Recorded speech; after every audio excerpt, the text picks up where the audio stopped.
Hey, it's Kevin Lawton with the New Warehouse Podcast, bringing you a new episode today. And on today's episode, I am going to be joined by Mike Robinson, who is the head of retail solutions and a founding member of the Eighth Notch. And we're going to dive into what is the Eighth Notch and how they're addressing some of the problems around delivery coordination, especially in the last mile around e-commerce deliveries and how that's having an impact on sustainability. We're going to hear about how the negative impact in the current situation and current state is. And then we're also going to hear how the Eighth Notch is helping to address that and make that impact less from a sustainable perspective.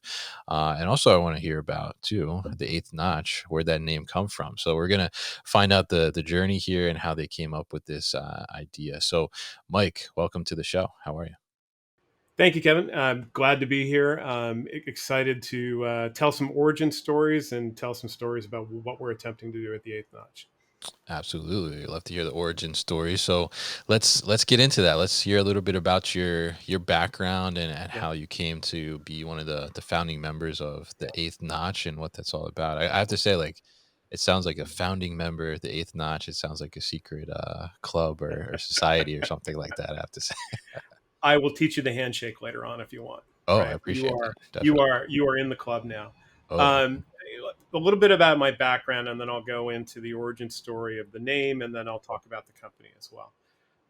My background, I am, as I've described to others, I'm an accidental retailer. I came out of college thinking I was going to Wall Street, and one thing led to another, and all of a sudden, I'm in consulting and I'm focused on the retail industry. And so for the better part of the last 25 years, I've been focused on e-commerce, and whether it be from a consulting standpoint, whether it be from an operating standpoint, or whether it be from a partner standpoint, my job has been, trying to figure out how to make e-commerce bigger and better. Right. I mm, had operating roles at the Gap, where we were, the most successful channel that was there. And then I ended up going over to Macy's, and I led the channel there, which I had the good fortune of being aboard when we expanded the business from 700 million to 7 billion. And there was this seismic growth associated with it. So I saw what hyper growth can do. I saw the impact it can have. I saw the decisions needed in order to be able to do that, and some of the corners that you would cut associated with that in terms of growing. So as I transition out of operating roles, and I had an opportunity to kind of take a step back and think about phase two of my career. One of the things that I wanted to do was, all right, you can make it big, but can you make it better? mm, And that's really been the focus. And one of the areas that I'd never really focused on when I led the channel was on the fulfillment side. okay. And that leads me to the Eighth Notch. And I can jump in there unless you have a specific question. No, yeah, yeah. Keep going. I'm curious to hear like what the Yeah. Eighth Notch is all about. Yeah. So a very good friend of mine who was in the retail industry as well, and had recently stepped away from his operating role, but he has much more of a logistics background. We were Mm, together, and we were in his neighborhood, and we saw a delivery truck drive by, and he said, "How often does that happen?" And I said, "Well, I live in San Francisco. It's every day, right? oh yeah. I mean, I live on a fairly non-traffic street unless it is for delivery trucks, and that's across the board. That's the FedExes, the UPSs, the Amazons, the OnTracks, the DoorDashes, etc. It's 5 to 7 days a week, and it's constant." He goes, "I want to fix that problem because I don't think it needs to happen as often as it does, Mm, and I think it's because it's done in a unsynchronized, uncoordinated manner. And I think if we can do this, that we can build a business around it. Do you want to help?" And I said, "Sure," because as I'd mentioned to you, I was thinking about phase two, about, you know, I did big, now I want to do better. right. And this was one of this areas that I never really focused on when I was helping to build the channel. It was just I'd shove as many orders in and let somebody else determine how to get it to the consumer. Yeah. And where it really dawned on me, Kevin, was during COVID, when we're all at home, and the only way that we could get things was having things brought to us. Mm, And we found out that it was really easy to have everything brought to us. But is it really the right answer when you think about from just a cost perspective? mm, And then as we started to unravel this a little bit from a sustainability perspective as well, right? I mean, if our our roads are choked with delivery trucks, is that really the right thing to be doing if there's a better way of organizing it? So that was the beginning of the kernel of the idea. Okay. And I can go deeper into that, and I will. I do want to answer your question about the secret society. Yeah.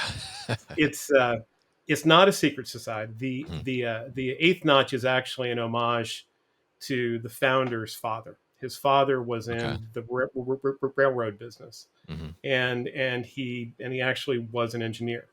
Mm. And so this was effectively the eighth notch is the most powerful setting on the engine that Ah. drives the greatest efficiency as well. So it's an homage, and I like to think about it as, you can take something that everybody thinks has no opportunity for improvement, but you can find value and different ways of thinking about the problem and finding greater value associated with that.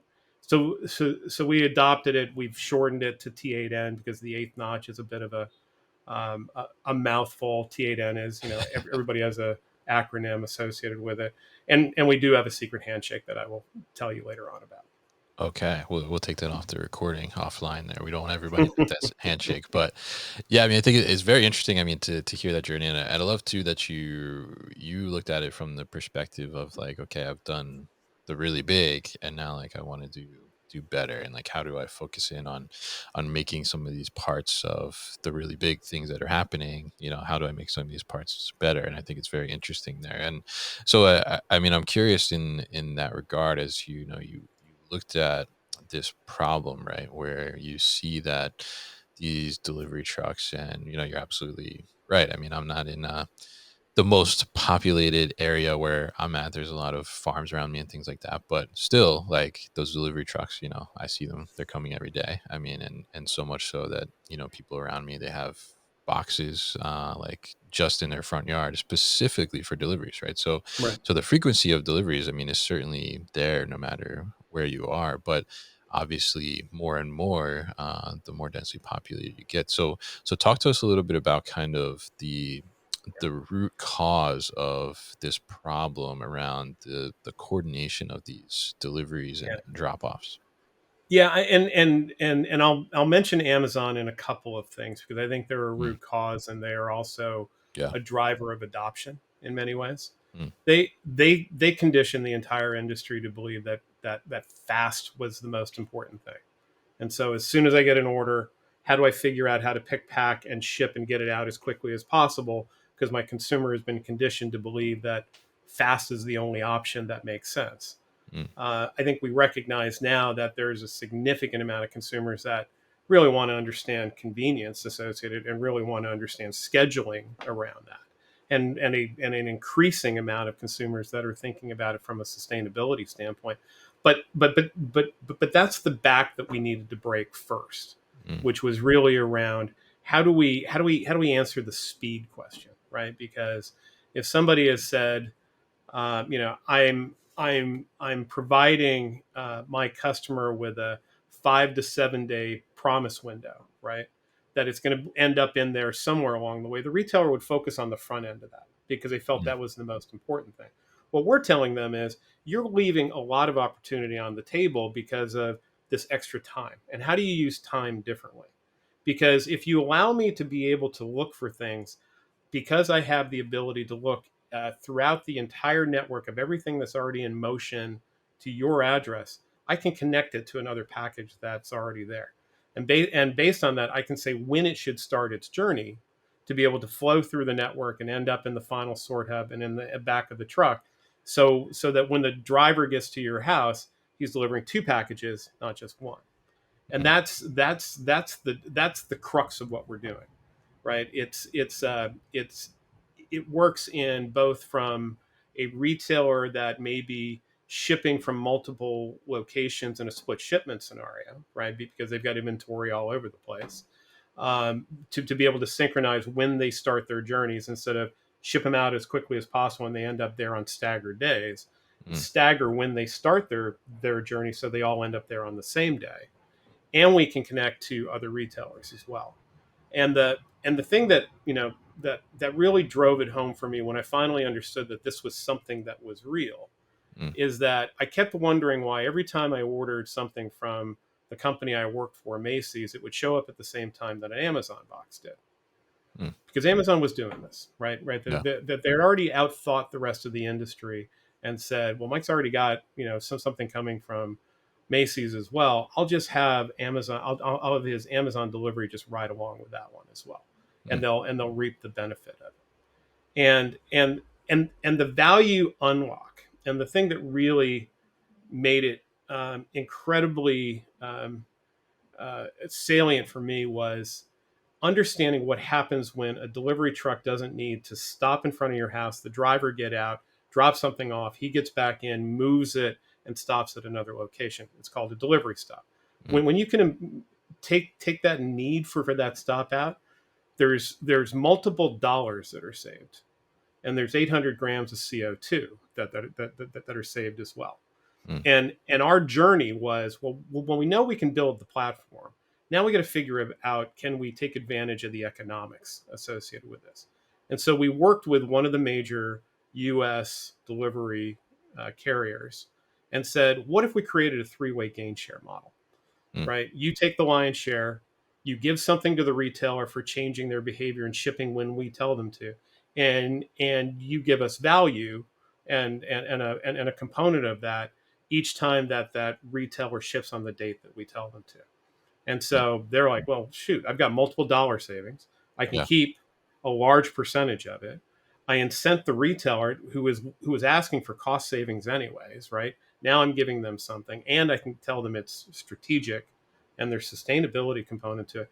And you're doing the hard work for me. So obviously I have to reward you as well. Yeah, definitely. I mean, I think it's very interesting because there's those different, like all those different parts of the delivery itself, right, that are involved. Like you mentioned there, there's the carrier, there's the retailer, there's the customer too. At the end of the day, so I mean, I'm curious on that side. I mean, as you're aligning there, right? I mean, you mentioned the carrier is able to be more efficient, right? They're going to have cost savings at the end of the day and sustainability positives there, and then the retailer too is going to end up having shipping cost savings as well. So there's kind of wins on that side. But I mean, I'm curious as you navigate this and you trying to marry up like package from one retailer with another retailer maybe and getting them to deliver it together as you mentioned in the Macy's Amazon example. I mean, how does this get I guess presented, or how does the consumer see this? Like, how is Yeah. are they aware that this is happening? Is this something they have optionality around, or what does that look like on the consumer side? It's a great question, and actually drove where we chose to go first with this. We Mm. chose, enlisting the customer in this is exactly where we think it needs to happen. And frankly, I Yeah. think that the adoption curve on this will happen very aggressively because, again, back to Amazon, right? If Hmm. you, next time you check out at Amazon, you're going to be provided with options of, well, would you like having everything delivered on the same day, even if it's coming from different locations, because it's a sustainable delivery, right? That Mm. they're already providing that, right? What we chose to do is the path of least resistance. Is we said we're going to wait until after the order has been integrated, but before it's been dropped to the warehouse, so we can affect the date. Mm. And so the consumer doesn't have to make a choice, but they're going to get the benefit because and they may not, they probably won't be aware of it, but they'll go, huh, more packages are showing up at the same time, instead of one showed up on Wednesday, one showed up on Thursday. Mm. In the split shipment scenario, it's actually a perfect opportunity, right? Because I think, I tell this example of my former employer where I ordered, 5 white T-shirts, right? Mm. It came from 4 locations over 3 different days, right? Right. And you would Yeah. think, a basic item like 5 white T-shirts Yeah. should come in one box, right? It was the craziest thing. But my former employer said, let's ship as quickly as possible in an Mm. uncoordinated way. In this case, it would be 5 white T-shirts would come from 4 locations, but it would show up on one day, right? Mm. Because all the boxes would show up at the same time, and they would get a significant benefit financially from that, and also a sustainability piece. Now, ultimately, our goal is to move up into checkout, right, and do exactly the same thing that Amazon is doing. There's a lot of technology changes that need to happen, I think, just because every retailer is a bit of a snowflake once you get into their e-commerce systems. and being able to understand where inventory is and when they're doing inventory allocation and commits and things of that nature. It was easier for us when we were downstream where the order's been integrated. We already know where it's shipping from. What we're doing is we're changing the when, right? Mm. So it, again, using the back part of that promise window rather than trying to satisfy the early part of that promise window. And that is and that right there is the crux of the conversation with each Mm. retailer that we're talking with is, can they get past the notion of surprise and delight to Yeah. be able to say, I'm still getting something to my consumer that I can communicate to them with very high accuracy on when it's going to deliver, Mm. and I get financial value and sustainability value as well. Mm. Very interesting. Yeah. Yeah. And I think that that example of the white t-shirts, I think is just it's crazy. And you're in like the business, right? The industry. So like you kind of get it, but I can just think of like a consumer like having that experience that has no idea like about, supply chain or anything like that. It'd just be like, what is this company If, doing basically? if it was any other customer, they would have called on the first day and said, "Where's my other Sure. three T-shirts?" Yeah. Right, Yeah.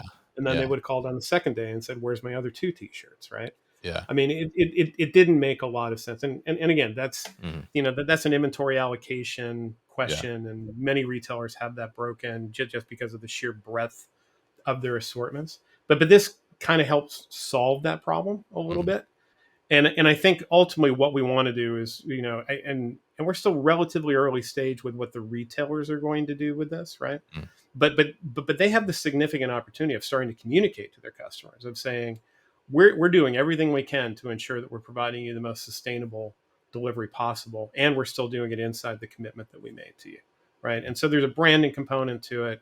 There's a, that they could put up counters in terms of, the number of trees that they've saved or flights that have been avoided, et cetera. Mm. All the carbon avoidance conversations that we have, but it's a very measurable component. Mm. And the beauty of it is the carrier is saying, I'm more than willing to share that because Yeah. I need it, because I need to change the fundamental nature of my network, right? It's Mm. called a delivery density, right?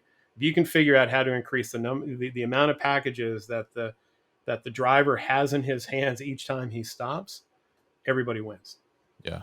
Yeah, absolutely. And I think it's very interesting. I mean, to be able to do that and help to streamline that, and it makes total sense. Like the positive impact it can have all around. And I'm curious. I mean, you're consolidating, I guess, shipments in a sense at some point, right? So, is that happening on the carrier side? They're doing the Yeah. consolidation for to make sure that delivery comes together, or the retailer's holding back, or where does that actually come together? I mean, Yeah. especially in the example, like if it's coming from two different locations, like how does that marry up? There's and this is where our platform comes into place, because Hmm. this is the math component that we've put in it and the AI Okay. component associated with it. Basically, what we're saying is we know with high predictability that once a package starts its journey, when it would end its journey, right? But based on its origin and its destination, that those are well known transit tables Mm. that the carrier has that have a very very high accuracy factor in the mid to high 90s, right? Outside of natural disasters and weather and things of that nature, having access to those and being able to say, well, it's starting in Martinsburg, Tennessee, but it's coming to San Francisco, and that's a 3-day transit, but I've got a 5-day promise, says that I can wait 2 days before I drop the order to the warehouse to actually start its journey, Mm. because it is with a very high predictability that it would flow through the network, and there's already a package, en route from another retailer coming to Mike Robinson, that would just show up at the final sort hub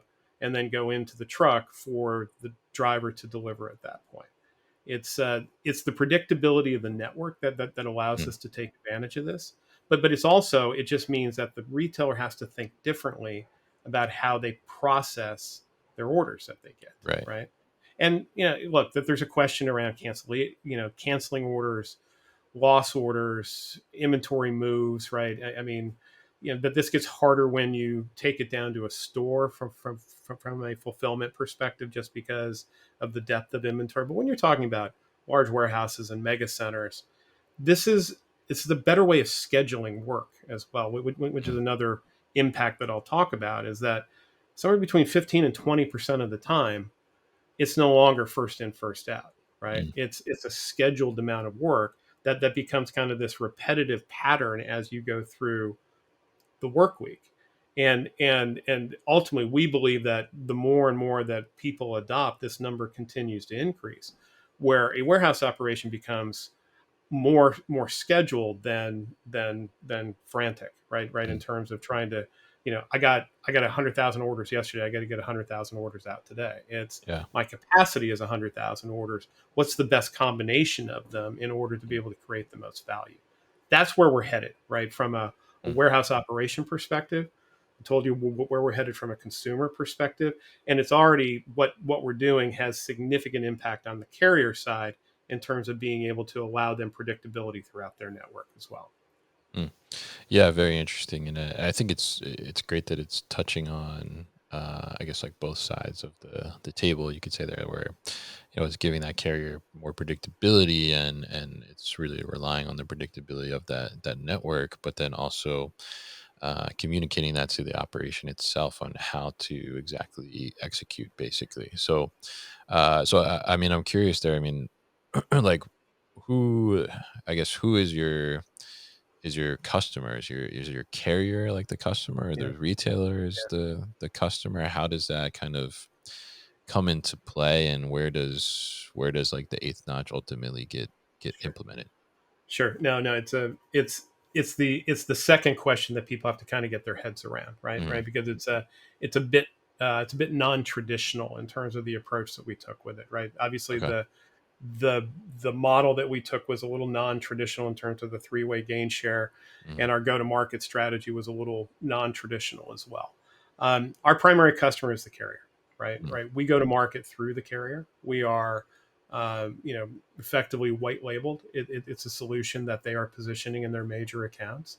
okay. It allows them to do things from a cost savings perspective, from an innovation perspective, from a sustainability perspective, from a win back perspective if they want to switch. You could guess which of the two carriers that we're in business with. You'd be right half of the time and wrong half of the time. It's one of those two big guys, right? Yeah. I'm just still under a significant NDA, so I can't Mm, quite mention who it is. mm, But it's something that they've openly discussed in their own earnings calls mm, of a important drive to get to delivery density because it has ripple effects throughout the network in terms of capital allocation and efficiency and labor contracts and mm, things of that nature where I mean that they've estimated that if they could increase this delivery density by 10%, it's hundreds of millions of dollars of operational savings on an annual basis, which mm, is several pennies of EPS for them, right? So it's a big initiative. Now, what we do is our contract is with them because that's how we get paid. They position with the retailers either directly or through one of their contract negotiations, or as something that we are bringing to you as innovative and different and something that you should mm. contemplate. We do a cost-free implementation to the retailer. We don't charge them for that. We don't charge the carrier either. Our compensation is once we get live. Yeah. We will work directly with the retailer and implement it either in their order management system before it drops, or in the warehouse management system before it creates work. Because what we're doing is creating a date to go pick, pack, and ship. Mm, And so we will virtually hold the order there until it's ready to be worked. So our model is go to market through the carrier. We are paid through the carrier. We work with the retailer from mm, an implementation directly with integrating into their system, and then it becomes a relationship that the carrier and the retailer work on in terms of the incentive that they get. And there's a myriad of incentive models that have been put in place. mm.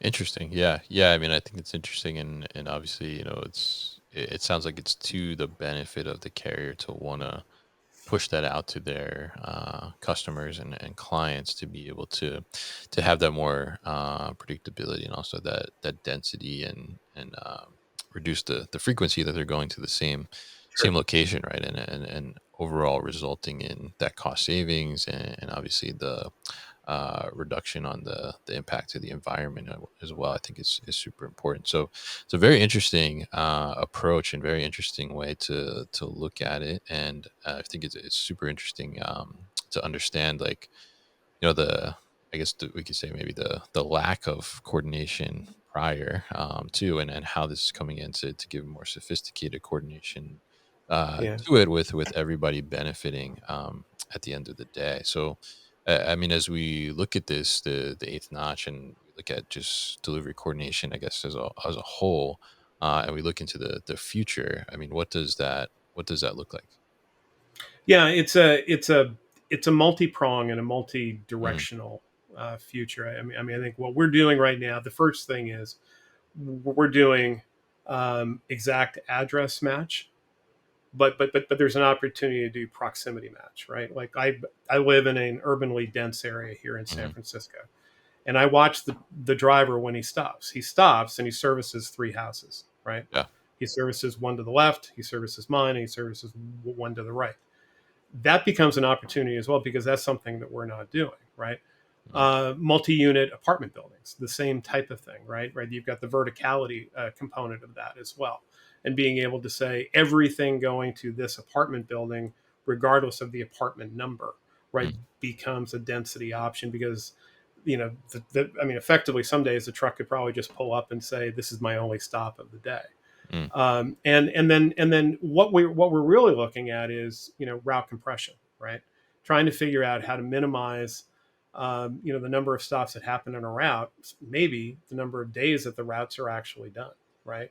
I mean, we're seeing carriers right now, and you may be experiencing this, where there are zip codes where they're saying we're only going to go there 3 days a week. It's mm, just not cost effective to go there five. yeah. Now, if they only went there 3 days a week and we could still get everything that was going to be delivered there in the next 7 or 8 days, then there would be even greater value associated with that. Mm, So that's what happens, I think, from the address backwards. I think what we're looking at in terms of how the carrier partner could use this, I mean, it boggles my imagination when I think about just that simple coordination of when the package starts its journey has this ripple effect throughout the entire network in terms of how much more efficient it could operate if there was significant volume that was being done at this, right? You're talking about, you know, uh, sort hubs would operate differently. You would talk about planes would operate differently. You would talk about pickups would operate differently. And as we mentioned, you go all the way back to the retailer that they may focus on how they operate their warehouse differently because it's not about I've got capacity of 100,000, but I've got capacity of 100,000 and this is the right mix in order to take advantage of everything that's available. mm, We talked about going upstream into checkout and providing this option at checkout so it becomes the consumer is enlisted mm, to be able to make this choice. And I think that's where the next super big unlock is, right? Because we're yeah. doing this downstream, but that there are statistics all over the place that say greater than 50%, greater than 60%, greater than 70% based on the conditions are saying if you offer me something that sounds like it's better for the earth, I'm more than willing to listen. And I'm more than willing to wait, right? Mm, If that just means a day or two, yeah. what's a day or two when I've got this constant onslaught of boxes when I don't know what's coming when, right? Yeah. There will always be times you want to upgrade, right? Because you Mhm. need it fast. But Prime doesn't mean next day anymore, right? No. I Yeah. mean, I can tell you that I've got a Prime delivery that was supposed to be here on Monday that'll get here today, Yeah. right? And it's just because it got bogged down and went through the postal service, and all of a sudden everything. But do I care? No, because it kept Mm, communicating to me in terms of the changes that they were going to make. So I think enlisting the customer and by telling them that it's better. And actually, I wrote an article on this. It may be the way to invent free shipping as well, right? mm, Right? Is that free becomes the one that you wait a little bit longer for. If yeah. you need it a little bit faster, there's going to be a surcharge associated with it, but it's not as fast as it's not as expensive as 1 day, 2 day. So we view this as being things that can happen throughout the network, things that can happen inside the operations, and things that can obviously allow the consumer to make different choices based on their values. Mm. Yeah, very interesting, and I think that it makes a lot of sense to have that optionality for the consumer, and then as long as you have that communication backing it, like I think it's a Right. better understanding for the consumer because I think it's I think the speed of delivery is not as important as like kind of accuracy of delivery and when it's coming. I know like for me, like I order something, there's no communication like when it's coming or has it shipped yet or something. It's kind of like, what's going on? Is there something wrong with the Yeah. order, right? Or, if it's saying that it's going to deliver on a Tuesday and then there's no communication and it shows up on a Friday instead, right? Then like there's frustration there. But I think as long as that communication is there, and like you said, there's awareness created around it, especially if it's like a more sustainable option, then I think the consumer, have no problems with it. And I think it's interesting to see that evolution. And I think I go back to like kind of the beginning of our conversation where you mentioned that Amazon kind of conditioned everybody to think that fast delivery is the thing, but I feel like that push for fast delivery had to kind of condition everybody to also get used to ordering things online at a higher frequency because they realize that like, oh, they could get it faster and there's more accessibility around it, and now it's kind of almost like a level set in a sense of like where is the right place. And I think as long as that communication is there, like there's no frustrations or issues around that. So very interesting what you guys are doing at the Eighth Notch, and definitely a great initiative to be able to push forward and help from a sustainability perspective, but then also from an overall more streamlined approach on all sides of the table, I'll say. So really appreciate you coming on and talking to me here, Mike, and giving us some insight into this part of the supply chain and delivery process. If people are interested in learning more about the Eighth Notch and what you guys are up to and getting in touch, what's the best way to do that? Yeah, there's probably two ways of doing it. Our website, www.t8notch.com, our LinkedIn page, which is the Eighth Notch, and email me directly if you so choose. M Robinson at t8notch.com. So we are, as I mentioned, building awareness because we obviously go to market through that carrier, but we're also wanting to get other retailers thinking about this, right? Mm, Because there's a bit of a time lapse between the first moment you hear it and the moment that the light bulb clicks, and then there's a little bit of a time lapse between then and being able to get to execution. So we're trying to build a very robust pipeline on it, but also riding that wave of consumer sentiment, mm, which we've talked about Amazon a hundred times. I don't think Amazon is any smarter than any other retailer. They just get to the right answer faster, yeah. and what we want to do is help other retailers get to that answer faster. Mm. Yeah, and I think that's a great point there, and to close out on. So very interesting stuff, and we'll definitely put all that information so people can find out more about the Eighth Notch at thenewwarehouse.com. So, Mike, I want to thank you once again for your time on the show today. Great, absolute pleasure. Thank you.